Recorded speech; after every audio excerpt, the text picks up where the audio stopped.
Mister perfect మొగుడు part 15. మీకు అమ్మాయిలతో మాట్లాడటానికి అంత ఇబ్బంది ఏమిటి అని అడిగింది మధు రూమ్లోనికి వచ్చి బట్టలు తీసుకుంటూ. నాకు ముందు నుండి ఒక్కడినే ఉండటానికి ఇష్టంగా ఉండేది.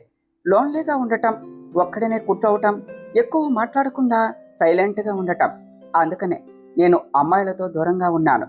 అబ్బాయిలతో కూడా చాలా తక్కువ అని చెప్పాడు జై. నేను అమ్మాయిలతో మాట్లాడొద్దు, చూడొద్దు అని చెప్పలేదు. ఇంకా చెప్పాలి అంటే మాట్లాడాలి. మీ వాయిస్ వినగానే మీకు ఫ్లాట్ అయ్యేలాగా, మీ కళ్ళల్లో కోపం చూడగానే ఊపిరి ఆగిపోయేలాగా ఉండాలి అమ్మాయిలకు. ఇంకా ఈ మీసం ఉన్నది చూశారు కృష్ణ గారు అంటూ జై దగ్గరకు వచ్చి మీసం తిప్పింది మధు. దీన్ని చూసి అమ్మాయిలకి పిచ్చి ఎక్కిపోవాలి అంటూ మెల్లగా తన మీసం మీద ముద్దు పెట్టింది. జైకి దగ్గరగా ఉంటే తనను తానే మర్చిపోతుంది మధు.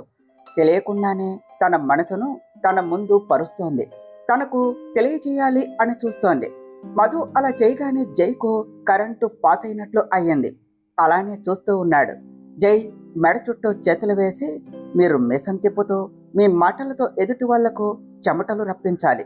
మీ ఫైటింగ్స్తో మీ ఎనిమీస్కి చుక్కలు చూపించాలి. మీ కంటి చూపుతో ఎదుటి వాళ్ళు అక్కడే ఆగిపోయేలాగా చెయ్యాలి. కానీ ఇక్కడ మీరు ఫుల్గా ఆపోజిట్, అమూల్ బేబీలా. కానీ ఇలా కూడా నచ్చరులేండి అన్నది మధు. అంటే నన్ను నీకోసం మారమని చెప్తున్నావా అని అన్నాడు జై. చాచా, నేనెందుకు అలా చెప్తాను? నాకు తగ్గట్టు మిమ్మల్ని ప్రేమించే విధంగా చేసుకుంటా, కానీ నా కోసం మారేలా ఎందుకు చేస్తాను? కానీ నాకు అలా ఉంటే, మిమ్మల్ని కృష్ణ అని పిలుస్తూ ఉంటే ఆ కిక్కి వేరబ్బా. కానీ అది ఈ జన్మలో జరగదులే అన్నది మధు. గుడ్ అని మధు చేతులు తీసి కబోర్డ్ దగ్గరకు వెళ్ళాడు. కానీ మధు అలా చెప్తూ ఉంటే ఇంకా ఇంకా వినాలి అని అనిపిస్తుంది జైకు. కానీ ఎవరో ఒక పనికిమాలిన వెధవ పెళ్ళం దగ్గర బెండ్ అవ్వద్దు అన్నది గుర్తుకు వచ్చే మధుని పక్కన పెట్టాడు. గుడ్, ఏమిటి గుడ్డు అని అనుకుని కబోర్డ్ దగ్గర వాచ్ పెడుతూ ఉన్న జైని తన వైపునకు తిప్పుకొని కబోర్డుకు ఆనించింది మధు. ఏమిటి, తప్పుకో అని తోస్తూ ఉన్న జైను ఆపి, ఎప్పుడు తప్పుకో, పక్కకు పో, దూరంగా ఉండు అని కాదు అనవలసింది అంటూ జై రెండు చేతులు తీసుకొని తన నడుము మీద వేయించుకొని ఇలా పట్టుకొని దగ్గరకు లాక్కోవాలి అని అన్నది మధు నవ్వుతో. ఇంకా ఏం చేయాలి అని అన్నాడు జై. మధు చేష్టలు హాయిగా ఉంటే ఇందాక కట్టడి చేసిన మనసును ఇక ఆపలేక, నా కళ్ళల్లో కళ్ళు పెట్టి ప్రేమగా మాట్లాడాలి. నేను అలిగితే బుజ్జగించాలి. అన్నం తినకపోతే తినిపించాలి. నేను బాల్కనీలో ఉంటే ఎత్తుకొని బెడ్ మీదకు తీసుకుని రావాలి అన్నది మధు. అబ్బో, చాలా ఆశలు ఉన్నాయి అన్నాడు జై. ఇంకా చాలా ఉన్నాయి. కిచెన్లో నేను వంట చేస్తూ ఉంటే మీరు వెనక నుండి వచ్చి హక్ చేసుకోవాలి అని అంటూ అది ఇమాజిన్ చేసుకుంటూ ఆ ఫీల్ను ఎంజాయ్ చేస్తున్నట్లు మధు ఫేస్లో కనిపిస్తూ ఉన్నది జైకి. అది ఊహించుకున్న మధు ఫేస్ బ్లష్ అవుతూ కనిపిస్తూ ఉంటే తనను ఆట పట్టించాలి అని అనిపించింది. మధు నడుము మీద ఉన్న తన చేతులను ఇంకాస్త పట్టు బిగించి దగ్గరకు లాక్కున్నాడు జై. ఊహల్లో ఉన్న మధు జై మెడ చుట్టూ చేతులు వేసి తల పైకెత్తింది. నీ మాటలను బట్టి నాకు ఒక విషయం అర్థమైంది అని అన్నాడు జై మధుని చూస్తూ. ఏమిటి అని అడిగింది మధు. ఇప్పుడు చెప్పినవన్నీ చేస్తాడేమో అనే ఆశతో నువ్వు ఎక్కువగా సీరియల్స్ చూస్తావు అని అర్థమైంది అని నవ్వాడు జై. ఏమిటి అన్నది మధు అర్థం కాక. మధును వదిలి గట్టిగా నవ్వుతూ, నువ్వు చెప్పినవన్నీ స్టోరీస్లో, సినిమాల్లో తప్ప నిజంగా జరగవు అని అన్నాడు జై నవ్వుల మధ్యలో. ఎందుకు జరగవు? జరుగుతాయి. ఇద్దరి మధ్య ప్రేమ ఉంటే ఖచ్చితంగా జరుగుతాయి అన్నది మధు నమ్మకంగా. ప్రేమ ఉన్నా కూడా రెస్పాన్సిబిలిటీస్ ఉన్నప్పుడు అవన్నీ కనిపించవు. ఊహల్లో బ్రతకకుండా రియాలిటీలోనికి రా అంటూ బాత్రూంలోనికి వెళ్ళిపోయాడు జై. మధు నీరసంగా బెడ్ మీద కూలబడింది. ఒసై మధు, ఎక్కడైనా నీళ్లు లేని బావిలో దూకి చచ్చిపోవే. నీలాంటి కష్టం ఏ అమ్మాయికి రావద్దు. నీకేం కావాలో చెప్పినా కూడా అదంతా వదిలి తోకను పట్టుకుని పోతున్నాడు అని బెడ్కి అడ్డంగా పడిపోయింది. జై రావటంతో తను కూడా లేచి డ్రెస్ చేంజ్ చేసుకుని వచ్చి పడుకున్నది. మధు జైని చేరకముందే జై మధును చుట్టేశాడు. తన పట్టులోనే తెలుస్తోంది తనకు ఎంతగా ఫీలింగ్స్ వచ్చాయి అనేది. ఈసారి మధు కూడా ఇష్టంగా తనతో కలిసింది, ఎటువంటి ఆలోచనలు పెట్టుకోకుండా. పొద్దున్న లేస్తూనే టీ తాగుతూ బయటకు వచ్చేసరికి కొత్త స్కూటీ బయట దర్శనం ఇచ్చింది మధుకి. సంతోషంగా దాని దగ్గరకు వెళ్ళి దాన్ని తాకుతూ చూస్తూ ఉన్నది. రెడ్ కలర్ స్కూటీ చాలా అంటే చాలా బాగున్నది. వెంటనే టీ కప్పు పక్కన పెట్టి పరుగున లోనికి వెళ్ళింది. అత్తమ్మ అంటూ జానకి గారిని చుట్టేసి, నా స్కూటీ వచ్చేసింది అత్తమ్మ అని చెప్పింది మధు.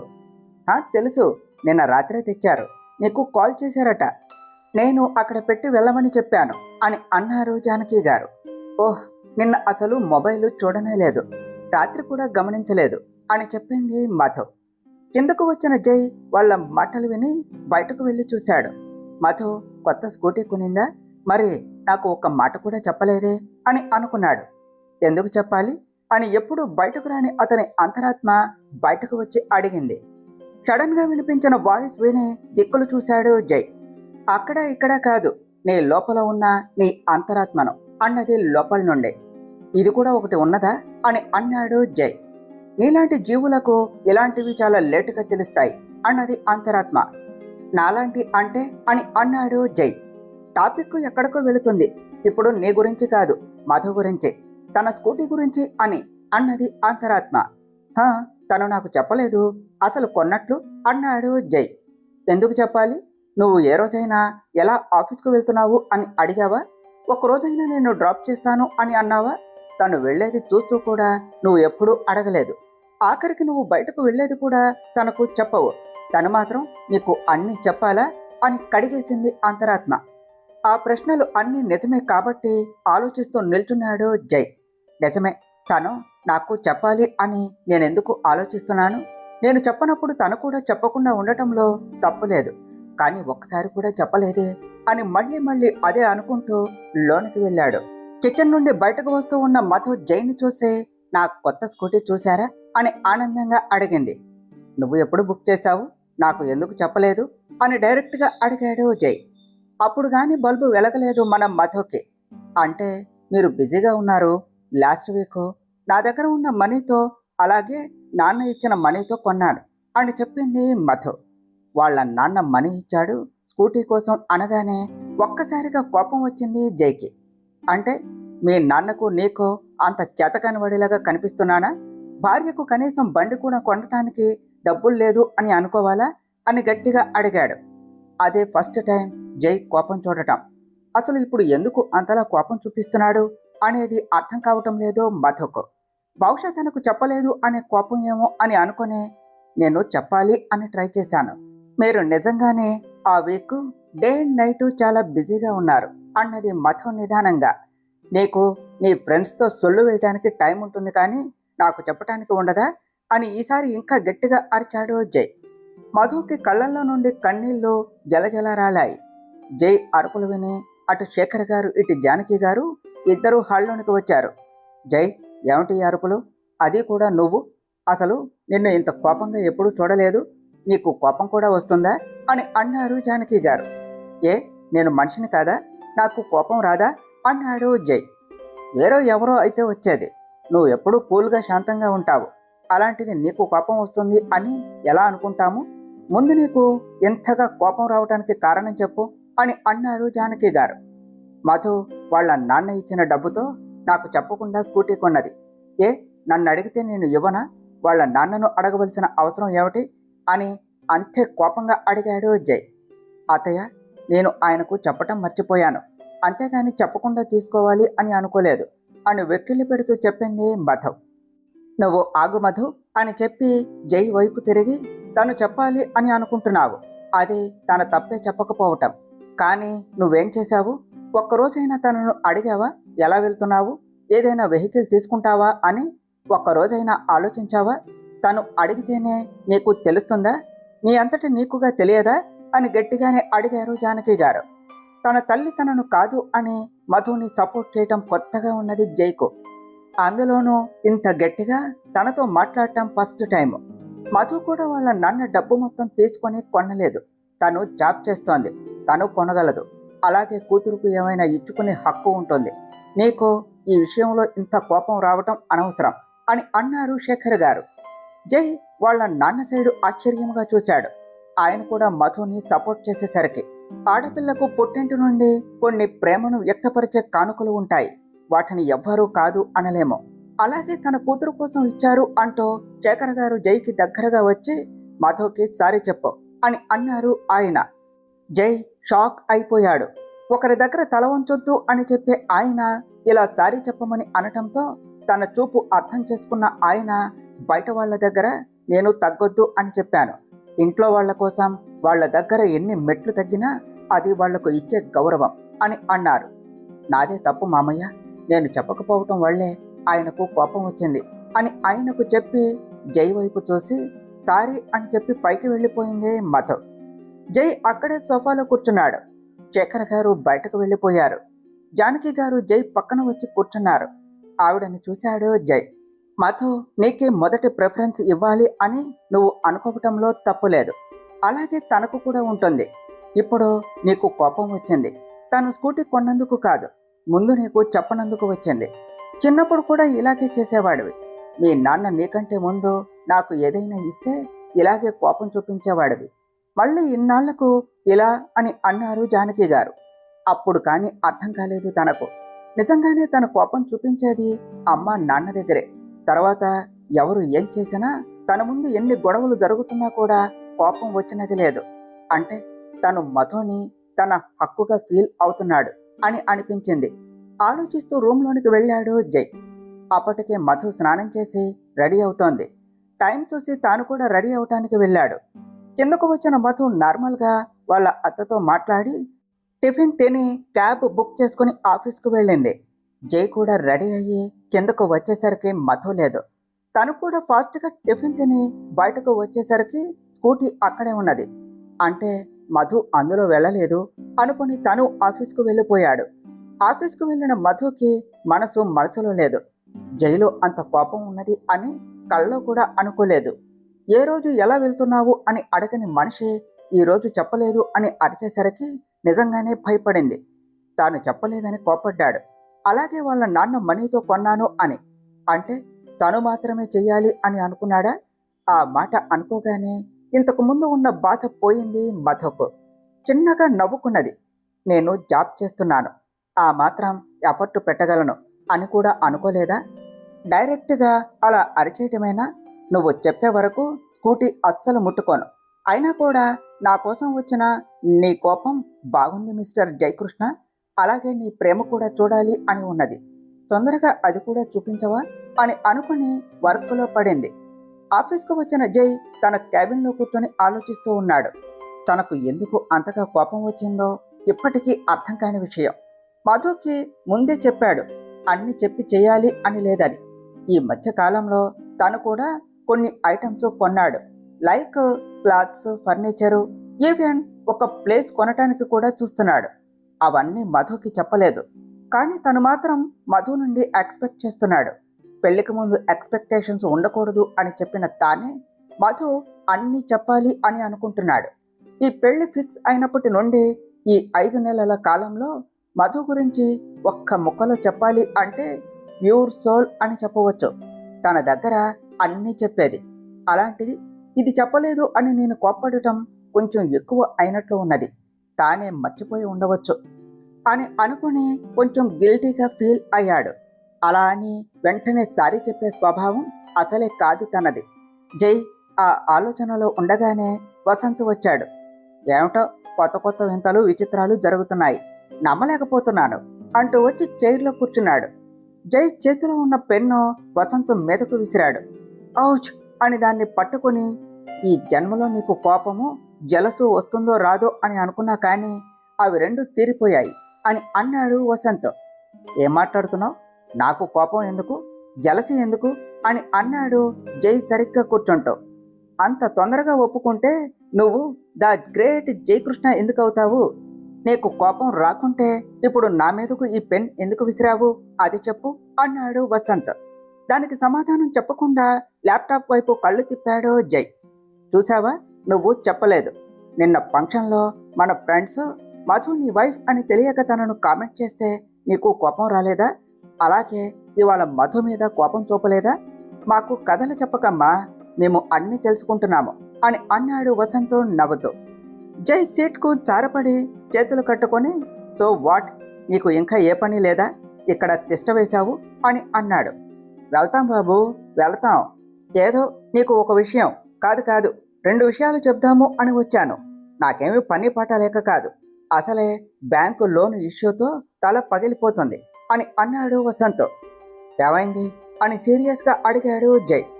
అబ్బా, ఫ్లోలో చెప్పేశానా అని అనుకొని, ఏమీ లేదు, బ్యాంకు లోన్ ఇంకా శాంక్షన్ చేయలేదు, ప్రాపర్టీ షూరిటీ ఇచ్చినా కూడా ఏవో లొసుగులు చెప్తూ ఉన్నాడు అని అన్నాడు వసంత్.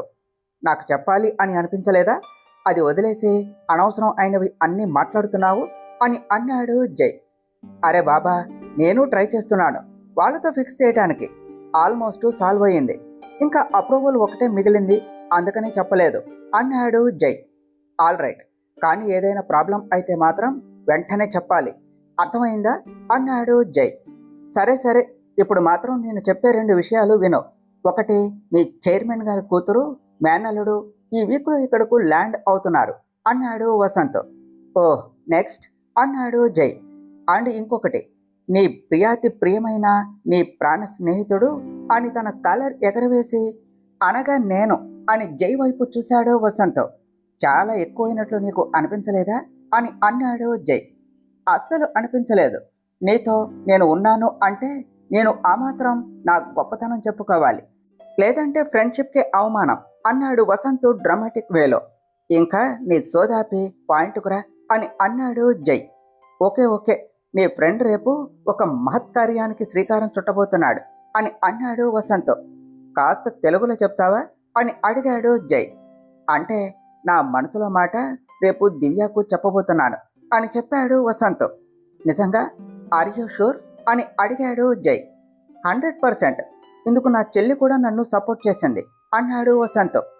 చెల్లి అంటే మధునా అన్నాడు జై. ఎస్ బాబు గారు అన్నాడు వసంత్. ఎప్పుడు చెప్పింది అని జై ఈగర్గా అడిగాడు. ఎప్పుడు ఎలా చెప్పింది మొత్తం చెప్పాడు వసంత్. ఎందుకో అన్నీ తనకు లేటుగా తెలుస్తున్నాయి అని జైలో ఒక జలస్ ఫీలింగ్ వచ్చింది. అన్నీ అనేకంటే మధు తనకు చెప్పలేదు అని. వసంత్ జై మోహన్ చూసి, అలా ఏడ్చి చావకు, నీకు చెప్పేదే కానీ నువ్వే ఆ ఛాన్స్ ఇచ్చి ఉండవు అని అన్నాడు జై ఫీలింగ్స్ చూసి. అది కూడా నిజమే అని అనిపించింది జైకు. అలాగే దివ్య విషయం విని బాధగా కూడా అనిపించింది. ఇలాంటి పేరెంట్స్ కూడా ఉంటారా అని అన్నాడు జై. నాకు కూడా అదే అనిపించింది, అందుకనే తొందరగా తనకు ప్రపోజ్ చేసి నా ప్రేమతో తనకు హ్యాపీనెస్ ఇవ్వాలి అని ఫిక్స్ అయ్యాను అని అన్నాడు వసంత్. దివ్య ఒప్పుకుంటుందా అన్నాడు జై. వెంటనే ఒప్పుకోదు, కానీ ఒప్పించాలి అని అన్నాడు వసంత్. ఆల్ ది బెస్ట్ అన్నాడు జై. హాహా, థ్యాంక్ యూ, నీలో మార్పు బాగా కనిపిస్తోంది. అప్పుడు ప్రేమ అంటే కేవలం అవసరం బాధ్యత అని అనే నువ్వు ఇప్పుడు ఏమీ అనకుండా ఉన్నావు అని నవ్వాడు వసంత్. నిజమే, ఇప్పుడు తను మధు ప్రేమను ఫీల్ అవుతున్నాడు కాబట్టి తనకు తెలుస్తోంది ప్రేమ అంటే ఏమిటో అని. చిన్న నవ్వు నవ్వి ఊరుకున్నాడు జై. వసంత్ ఇంకొద్దిసేపు తన వర్క్ కంపెనీ గురించి మాట్లాడి మధుకి పొద్దున్న చేసిన పనికి సారీ చెప్పమని జైకి ఉపదేశించి మరీ వెళ్ళాడు. ఆఫీసు నుండి మధు దివ్య బయటకు వచ్చారు. నేను క్యాబ్లో వెళ్ళిపోతా దివ్య, నా కోసం నువ్వు మళ్ళీ అంత దూరం రావటం ఎందుకు అన్నది మధు. ఒక్కదానివే ఎలా వెళ్తావు, లేట్ అయింది కదా అన్నది దివ్య. టైం చూడటంతో 6:30 అయ్యింది. ఇంకొక అరగంటకు ఇంటికి చేరుతోంది. నో ప్రాబ్లం, క్యాబ్ బుక్ చేసుకుని ఎంతసేపు వెళ్తాను చెప్పు అని మాట్లాడుతూనే క్యాబ్ బుక్ చేసింది మధు. మధు క్యాబ్ ఎక్కే వరకు వెయిట్ చేసి తనకు బాయ్ చెప్పి తన స్కూటీలో స్టార్ట్ అయ్యింది దివ్య. ఆ టైం కోసమే ఎదురు చూస్తున్న వసంత్ కొంచెం దూరం వెళ్ళగానే దివ్యను క్రాస్ చేసి తన బండిని అడ్డుగా పెట్టాడు. తన బండికి సడన్ గా వేరే బండి అడ్డు రావటంతో బ్రేక్ వేసి కంగారుగా చూసింది. రోజు తనను ఫాలో అయ్యే బైక్ అదే పర్సన్ హెల్మెట్ పెట్టుకుని ఉన్నాడు. అలా సడన్ గా వస్తాడు అని అస్సలు ఊహించలేదు దివ్య. ఏం చేయాలో అర్థం కాలేదు. రోజు దూరం నుండి ఫాలో చేస్తున్నా ఎప్పుడూ అప్రోచ్ అవ్వలేదు అని ధైర్యంగా ఉన్నది. ఇప్పుడు అలా చేసేసరికి కంగారుగా స్కూటీ పక్కకు తిప్పి వెళ్ళబోయింది. ఆ ఛాన్స్ ఇవ్వకుండా మళ్ళీ అడ్డు పెట్టాడు వసంత్. భయంగా చూస్తూ ఉన్నది దివ్య. చుట్టూ చూసింది. ఆ రోడ్లో పెద్దగా వెహికల్స్ లేవు. ఇంకొంచెం ముందుకు వెళితే మెయిన్ రోడ్డు వస్తుంది. అక్కడ నుండి ఎక్కువ వెహికల్స్ వస్తూ ఉంటాయి. అది చూసుకునే వసంత్ ఇక్కడ ఆపాడు. మళ్ళీ దివ్య వాళ్ళ ఇంటి సైడ్ అయితే దివ్యకు ప్రాబ్లం అవుతుంది అని బండి దిగి నేరుగా దివ్య దగ్గరకు వచ్చాడు. దివ్యకి అరచేతిలో చెమటలు పడుతున్నాయి టెన్షన్తో. హేయ్, ఎవరు నువ్వు? నా దారికి అడ్డు తప్పుకో, లేదంటే నేను ఏం చేస్తానో నాకే తెలియదు అని లేని ధైర్యాన్ని ప్రదర్శించింది దివ్య. వసంత్ ఆ మాటకు నవ్వుతూ, నీకే తెలియదా నువ్వు ఏం చేస్తావు అని నవ్వాడు. ఆ టెన్షన్లో గొంతు గుర్తుపట్టలేదు దివ్య. నీ మంచిగా చెప్తున్నాను, మర్యాదగా అడ్డు తప్పుకో, లేదు అంటే నేను గట్టిగా అరుస్తాను అని వేలు చూపించి బెదిరించింది. ఏది అరువు చూద్దాం అంటూ హెల్మెట్ తీశాడు వసంత్. గట్టిగా అరవబోయేది కాస్త తన మొహం చూసి భీభత్సంగా షాక్ అయ్యింది. కలలో కూడా అనుకోలేదు తనని ఫాలో అయ్యేది వసంత్ అని. అలాగే కన్ను ఆర్పకుండా చూస్తూ ఉన్నది. హలో అని వసంత్ చిటిక వేయగానే తేరుకొని చూసింది. అంటే నువ్వేనా రోజు నన్ను ఫాలో చేసేది అని అడిగింది సీరియస్గా. ఓహ్, నీకు కూడా తెలిసిపోయింది నేను నిన్ను ఫాలో చేస్తున్నాను అని. గుడ్ గుడ్, మళ్ళీ నేను మొదటి నుండి చెప్పవలసిన పని లేదు అని అన్నాడు వసంత్ హెయిర్ వెనక్కు అనుకుంటూ. రోజు నా వెనక ఎందుకు వస్తున్నారు మీరు అని అడిగింది దివ్య. నీ వెనుక వస్తున్నాను అని తెలిసిన నీకు ఎందుకు వస్తున్నాను అని తెలియని అమాయకురాలు అని నేను అనుకోవటం లేదు అన్నాడు వసంత్. ఆ మాటకు చూపు పక్కకు తిప్పింది దివ్య. ఏం చెప్పాలో తెలియట్లేదు. మొదట్లో నార్మల్గా మాట్లాడిన మధు పెళ్లిలో అతని చూపులు మాటలు చూసి కొంచెం అవగాహన వచ్చింది దివ్యకు.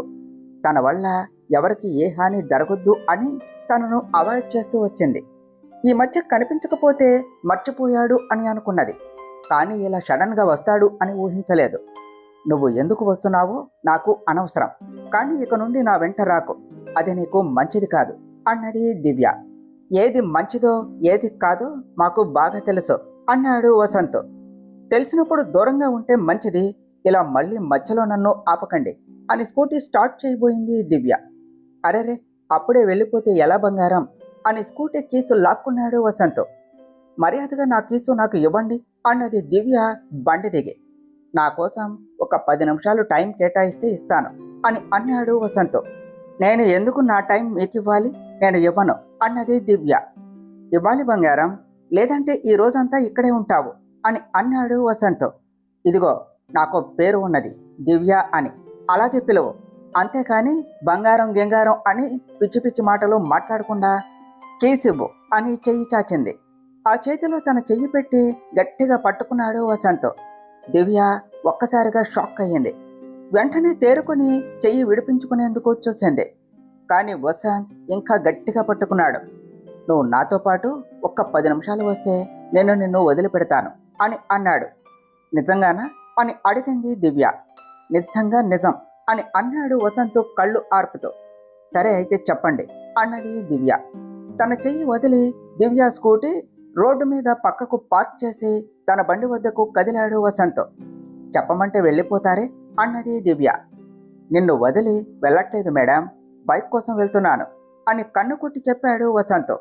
చప్పున తలదించుకున్నది దివ్య. నేరుగా బైక్ తన ముందు నిలిపి ఎక్కు అని అన్నాడు వసంత్.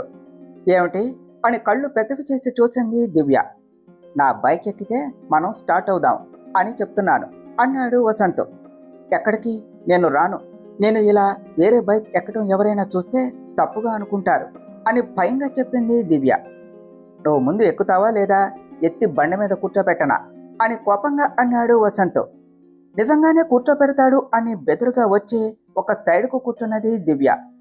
ఇలా కూర్చోవటమే ఇవాళ ఎక్కువ అని బైక్ను ముందుకు ఉరికించాడు వసంత్. ఫస్ట్ టైం ఒక అమ్మాయి, అది కూడా తన మనసుకు నచ్చిన అమ్మాయి తన బైక్ మీద కూర్చోవటం. ఆమాంతం బైక్ స్పీడ్ పెంచాడు.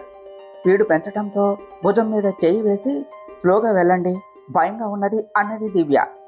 చెయ్యి వేయగానే మేఘాలలో తేలిపోతున్నది, తుఫానులా సాగిపోతున్నది అని పాటలో గుండె గట్టిగా కొట్టుకున్నది వసంత్కు. కానీ తన మాటతో నిజంగా చాలా భయపడుతుంది అని స్పీడ్ తగ్గించి అక్కడ కనిపించిన ఓపెన్ రెస్టారెంట్కు తీసుకుని వెళ్ళాడు. అక్కడికి వెళ్ళి కూర్చున్నాక ఇద్దరికి టీ ఆర్డర్ చేశాడు. టీ వచ్చే వరకు దివ్యాని చూస్తూ కూర్చున్నాడు. తన చూపులు తెలుస్తూ ఉన్నా కూడా దిక్కులు చూస్తూ కూర్చున్నది దివ్య. టీ వచ్చాక కూడా అలానే చూస్తూ తాగుతూ ఉన్నాడు వసంత్. ఇక తన వల్ల కాలేదు దివ్యకు. కోపంగా చూసింది. ఏమిటి అన్నట్లు కళ్ళు ఎగరవేశాడు వసంత్. చూపించవలసిన కోపం కూడా దూరంగా పారిపోయింది అతని చూపుకు. తల కొట్టుకుని ఫాస్ట్గా టీ తాగటం మొదలుపెట్టింది. అది చాలా వేడిగా ఉన్నప్పటికీ. మెల్లగా తాగు, నీ కప్ ఎవరు తీసుకోరు అని అన్నాడు వసంత్. అయినా కూడా పట్టించుకోకుండా అలాగే తాగేసి ఇక వెళదామా అన్నది దివ్య. అప్పుడేనా అని అన్నాడు వసంత్. ప్లీజ్, మీతో వస్తే నన్ను వదిలేస్తా అన్నారు. చెప్పినట్లుగా ఇక వదిలేయండి. నా మా నాన్న నన్ను బ్రతకనివ్వండి అన్నది దివ్య. దివ్య మాటకు బాధగా పైకి లేచి బిల్ పే చేసి బయటకు వచ్చాడు వసంత్ దివ్యతో. తన ఫేస్ చూసి బాధపడుతున్నాడు అని అర్థమైనా కూడా తన మంచికి అని సైలెంట్గా బైక్ ఎక్కింది దివ్య. తిరిగి తన స్కూటీ వరకు వదిలాడు వసంత్. దివ్య ఏమీ మాట్లాడకుండా మౌనంగా కిందకు దిగి తన బండి స్టార్ట్ చేసింది. నేను కూడా నీతో పాటు మీ ఇంటి వరకు వస్తాను అని తన బండి తిప్పాడు వసంత్. మీరెందుకు ఇంకా అని కంగారుగా అడిగింది దివ్య. నీకు తోడు, మధ్యలో నీకు ఏమైనా అయితే అమ్మో నేను ఛాన్స్ తీసుకోను అని అన్నాడు వసంత్. మీరే రోజు వచ్చి వదులుతున్నారా అని కోపంగా అడిగింది దివ్య. ప్లీజ్, నేను ఉన్నప్పుడైనా రానివ్వు, లేనప్పుడు ఎలాగో రాలేను అని అన్నాడు వసంత్ మళ్ళీ బాధగా ముఖం పెట్టి. ఇంకేమీ అనలేక ఇంటికి స్టార్ట్ అయ్యింది దివ్య. గేట్ తీసుకుని లోనికి వెళ్ళి బండి పార్క్ చేసి మళ్ళీ గేట్ క్లోజ్ చేస్తూ ఉంటే వసంత్ పిలిచాడు తన దగ్గరకు రమ్మని. ఎందుకు పిలిచాడో అని వెళ్ళింది. నువ్వు ఇందాక వదిలేస్తావా అని అన్నావు కదా అని అన్నాడు వసంత్. అవును, నువ్వు చెప్పిందే, అది చెప్పటానికి పిలిచావా అని ఆనందంగా అన్నది దివ్య. ఆహా, అంతలేదు బంగారం, ఈరోజు ఎప్పటికీ వదిలేశా, మళ్ళీ రేపు వస్తా అని అన్నాడు వసంత్ నవ్వుతూ. అని నోరు తెరిచింది దివ్య. మరీ అంత తెరవకు, దోమలు పోతాయి అని అటు ఇటు చూశాడు వసంత్. చుట్టుపక్కల ఎవ్వరూ లేరు, అందరూ వాళ్ళ ప్రపంచంలో వాళ్ళు ఉన్నారు. నేను బాధగా ముఖం పెట్టగానే ఒప్పేసుకున్నా అని అనుకున్నావా? నెవర్.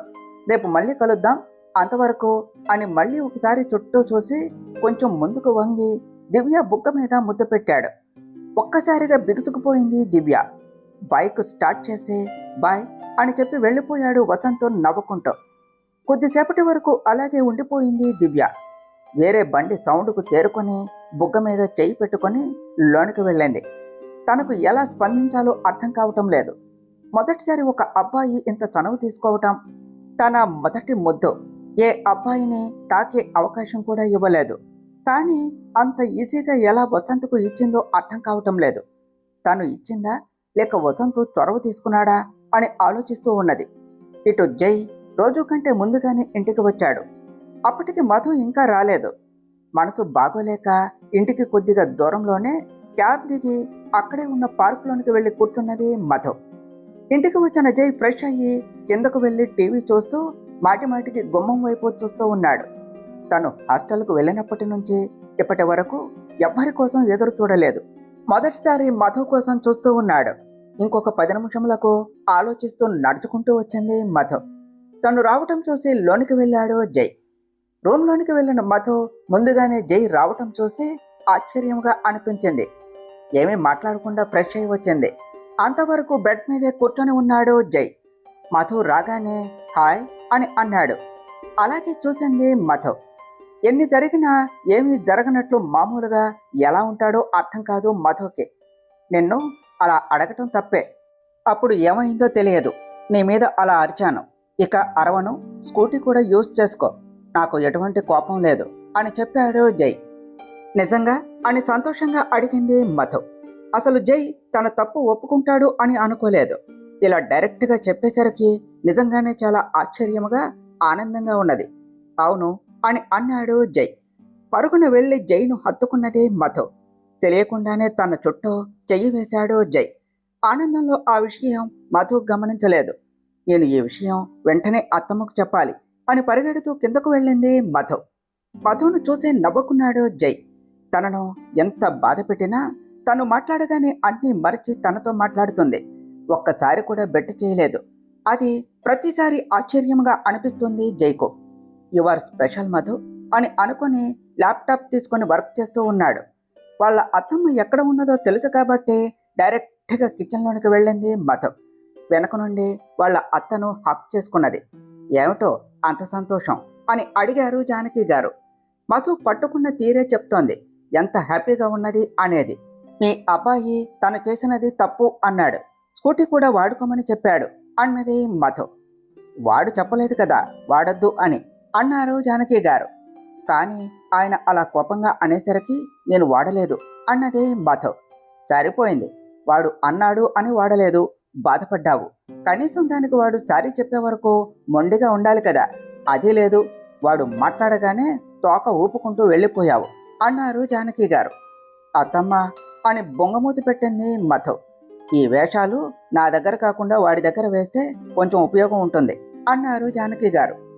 నాకు ఆయన మాట్లాడగానే ఏదీ గుర్తు ఉండదు అని చెప్పింది మధు.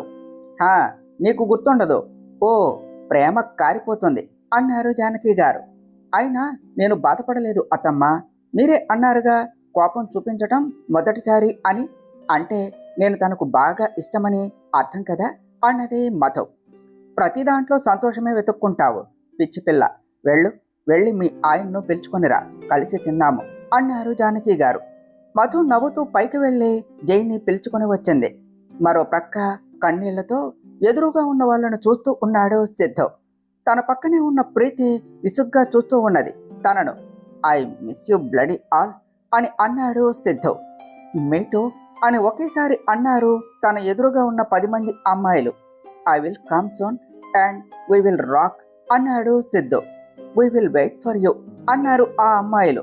ఇదంతా చిరాక్గా చూస్తూ ఫ్లైట్కు టైం అవుతుంది, వెళదామా అని అడిగింది ప్రీతి. బాయ్ గర్ల్స్ అని సిద్ధు అనగానే అందరూ వచ్చి ఒక్కొక్కరుగా సిద్ధుకు గుడ్ బై హగ్ ఇచ్చి సిద్ధుకి సెండ్ ఆఫ్ ఇచ్చారు. ఇంత డ్రామా చేయడం అవసరమా అని అడిగింది ప్రీతి. నీకు నా ప్రేమ డ్రామాగా ఉందా అని డ్రామాటిక్గా అన్నాడు సిద్ధు. ఇలాంటివి విన్నప్పుడే చచ్చిపోవాలి అని అనిపిస్తుంది. ఒక్కరిని ప్రేమిస్తే ప్రేమ అంటారు, 10 మందిని కాదు అన్నది ప్రీతి. లార్డ్ కృష్ణ 16,000 మందిని ప్రేమించాడు తెలుసా అన్నాడు సిద్ధు. ఓ గాడ్, ఆయనది అతీతమైన ప్రేమ, నీది అంతులేని కామం. రెండింటినీ అస్సలు పోల్చకు. ఆయన ప్రేమికులు భక్తులు విన్నారు అంటే ఇంకొకసారి బెడ్ మీద నుండి లేవకుండా కొల్లబొడుస్తారు అన్నది ప్రీతి. అమ్మ వద్దులే, అసలే ఈ బాడీతో చాలా పని ఉన్నది అన్నాడు సిద్ధు. నోరు మూసుకొని పద, మీ అత్త నీ కోసం ఎదురు చూస్తూ ఉంది అని ఫ్లైట్ ఎక్కారు ఇద్దరు. మరుసటి రోజు ఫ్లైట్ దిగి ఎయిర్పోర్ట్ నుండి బయటకు రాగానే వాళ్ళ కోసం కారు రెడీగా ఉన్నది. దానిలో ఎక్కి నేరుగా ప్రీతి వాళ్ళ ఇంటికి వెళ్లారు. గుమ్మం దగ్గరకు రాగానే పెద్ద గుమ్మడికాయ వాళ్లకు దర్శనమిచ్చింది. అత్త, ఈ కాలంలో కూడా ఏమిటి ఇది చేదస్తం కాకపోతే అని అన్నాడు సిద్ధు. నువ్వు కాసేపు సైలెంట్గా ఉండు, లేదు అంటే దీనితోనే నీ తల పచ్చడి చేస్తాను అని అన్నారు సుధాగారు. గప్చుప్గా నిలబడ్డాడు సిద్ధు. తనను చూసి ప్రీతి వీరేంద్ర గారు నవ్వుకున్నారు. దిష్టి తీసి బయట పడేయమని పని మనిషికి ఇచ్చి పంపించారు సుధాగారు. సిద్ధు లోనికి రాగానే అత్త అంటూ హక్ చేసుకున్నాడు. నా బంగారు కొండ, ఎన్ని రోజులైంది నాన్న నిన్ను చూసి. ఇక్కడకు రమ్మంటే రావు, నేను ఉంటా అంటే వినవు. అక్కడ తిండి తిని చూడు ఎలా అయ్యావో, ఎలా దెబ్బలు తగిలించుకుని వచ్చావో చూడు అని అన్నారు సుధాగారు. అమ్మో, నువ్వు వస్తే ఇక్కడ మామయ్యను ప్రీతిని ఎవరు చూసుకుంటారు అని అన్నాడు సిద్ధు. రే, నీ ఎంజాయ్ కోసం మా పేర్లు వాడకు. అయినా మామ్, వాడు ఇక్కడే ఉంటాడు కదా, వాడిని వచ్చి కూర్చోబెట్టి మాట్లాడుకుంటే బాగుంటుంది. ఎంతసేపు అని నిలబడతాడు అన్నది ప్రీతి. అయ్యో మర్చిపోయాను, రా నాన్న రా అని లోనికి తీసుకుని వచ్చారు సుధాగారు. మీ డ్రామా నేను చూడలేను, నేను నా రూమ్కి వెళ్తున్నాను అని అక్కడి నుండి వెళ్ళిపోయింది ప్రీతి. దాని మాటలు నువ్వేమి పట్టించుకోకు నాన్న, నువ్వు వెళ్ళి రెస్ట్ తీసుకో, వచ్చాక మాట్లాడుకుందాము అని రూమ్లోనికి పంపించారు సుధాగారు.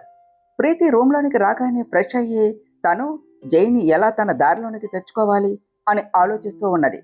తనకు బాగా నమ్మకమైన వ్యక్తులకు కాల్ చేసి జైని అతని వైఫ్ను ఫాలో అవ్వమని, రోజు అప్డేట్స్ ఇవ్వమని చెప్పి ప్రశాంతంగా బెడ్ మీద పడింది.